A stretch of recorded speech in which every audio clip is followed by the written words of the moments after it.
నర్వల్ మండల కేంద్రంలో ప్రాథమిక వ్యవసాయ సహకార సంఘం ప్రారంభోత్సవం నిర్వహించారు. ఈ కార్యక్రమంలో శిలాఫలకంపై ప్రోటోకాల్ ప్రకారం పేర్లను లిఖించలేదని వాగ్వాదం జరిగింది.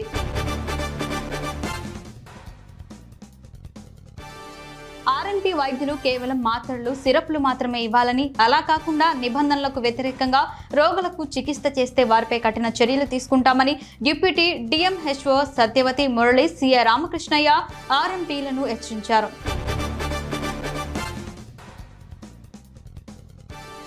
రాష్ట్ర ప్రజలంతా సుఖ సంతోషాలతో వర్ధిల్లాలని కోరుతూ తిరువూరు పట్టణ వర్కర్స్ ఆధ్వర్యంలో పాదయాత్ర చేపట్టారు.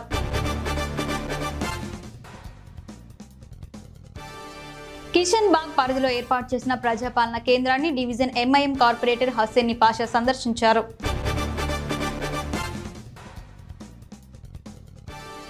బస్సులు లేక బాధలు పడుతున్నామని పానగల్ మండలం మల్లాయపల్లి, శ్రీరంగాపురం మండలం తాటిపాముల గ్రామస్తులు అంటున్నారు.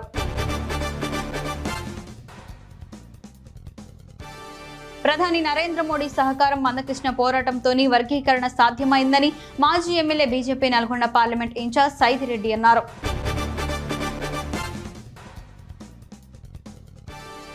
ఆదిలాబాద్ ఎమ్మెల్యే పాయల్ శంకర్ జన్మదిన వేడుకలు ఆ పార్టీ శ్రేణులు ఘనంగా జరుపుకున్నారు.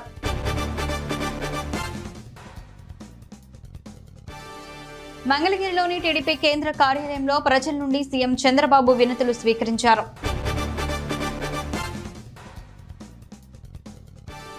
గూడూరు అరుంధతి వాడలో డీఎస్పీ సూర్యనారాయణ రెడ్డి ఆధ్వర్యంలో ఎస్పీ ఆదేశాల మేరకు కార్డెన్ సెర్చ్ నిర్వహించారు.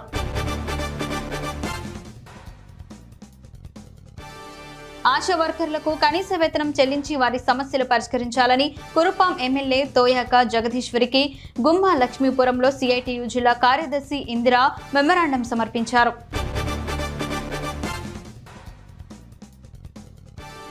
తమ్మళ్లపల్లె ప్రభుత్వ ఐటీఐ విద్యార్థులకు తిరుపతిలోని ఓ కంపెనీ మెరుగైన ఉద్యోగాలు కల్పించనున్నట్లు ఇన్ఛార్జ్ ప్రిన్సిపల్ నాగరాజ్ తెలిపారు. ఐటీఐలో జాబ్ మేళా నిర్వహించారు.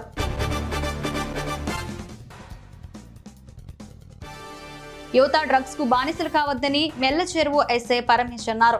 మండల కేంద్రంలో డివైఎఫ్ఐ ఆధ్వర్యంలో ఏర్పాటు చేసిన డ్రగ్స్ వద్దు ఆరోగ్యమే ముద్దు అంశంపై ర్యాలీ నిర్వహించారు.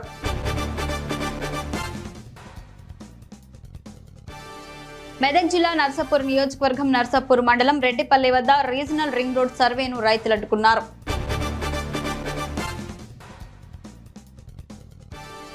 పరిగి మున్సిపాలిటీ పరిధిలోని బాలాజీ నగర్ కాలనీ శ్రీ వెంకటేశ్వర దేవాలయం వెళ్లే రహదారి రోడ్డు గుంతలమయంగా ఏర్పడి అందులో మురుగునీరు నిలవడంతో అటు నుండి వెళ్లే వాహనదారులు, బాటసారులు తీవ్ర ఇబ్బందులకు గురవుతున్నామని కాలనీ వాసులు ఆవేదన వ్యక్తం చేస్తున్నారు.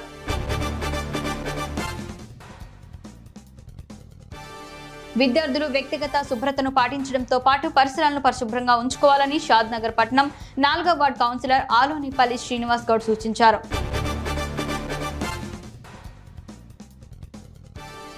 గుమ్మలక్ష్మీపురంలో ఎమ్మెల్యే జగదీశ్వరికి గురుగుబిల్లి మండలం చిన్నగుడుబ సమీపంలో ఉన్న మైనింగ్ సిబ్బంది, కార్మికులు వినతి పత్రం అందజేశారు.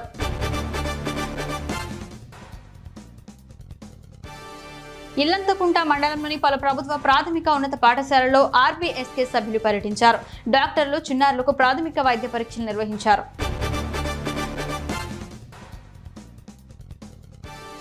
పరిగి మున్సిపాలిటీ పరిధిలోని బాలాజీ నగర్ కాలనీ శ్రీ వెంకటేశ్వర దేవాలయం వెళ్లే రహదారి రోడ్డు గుంతలమయంగా ఏర్పడి అందులో మురుగునీరు నిలవడంతో అటు నుండి వెళ్లే వాహనదారులు, బాటసారులు తీవ్ర ఇబ్బందులకు గురవుతున్నారని కాలనీ వాసులు ఆవేదన వ్యక్తం చేస్తున్నారు.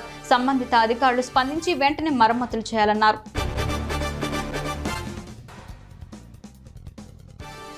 బోయినపల్లి మండలం తడగొండ అంగన్వాడీ కేంద్రంలో తల్లిపాల వారోత్సవాలు నిర్వహించారు. ఈ కార్యక్రమానికి డాక్టర్ రేణుక హాజరయ్యారు. ఈ సందర్భంగా ఆమె మాట్లాడుతూ నవజాత శిశువులకు అందించే తల్లిపాలతోనే రోగ నిరోధక శక్తి పెరుగుతుందని అన్నారు.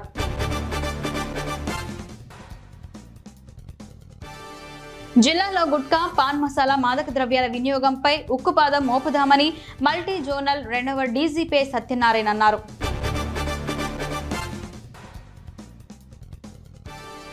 జామి మండలం శాసనపల్లి, తెలగపాలెం, సోమయాజులపాలెం గ్రామాలకు వెళ్లేందుకు ఇటీవల రహదారి నిర్మాణం చేపట్టారు.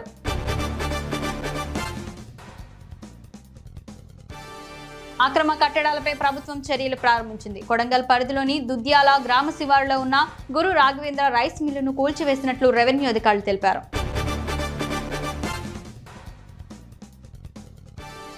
కంచిలి మండలంలోని నువగాడ కాలనీలో చేపడుతున్న గిరిజన భవన నిర్మాణాన్ని అడ్డుకోవడం దారుణమని ఆదివాసీ గిరిజన సంఘ జిల్లా నాయకులు సవర ధర్మారావు ఋషిభయ్య అన్నారు.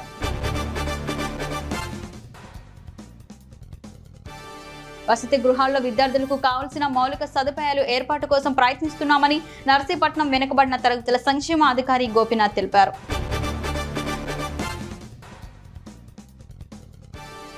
మైదుకూరు మండలం జీవి సత్రంలో ఎంఆర్పీఎస్ నాయకులు సుప్రీంకోర్టు తీర్పు నిలబడిన నేపథ్యంలో సంబరాలు చేసుకున్నారు. ఈ సంబరాల్లో చిందులేస్తూ డప్పుల మోత మోగిస్తూ జై మందకృష్ణ మాదిగ అంటూ నినాదాలు చేశారు.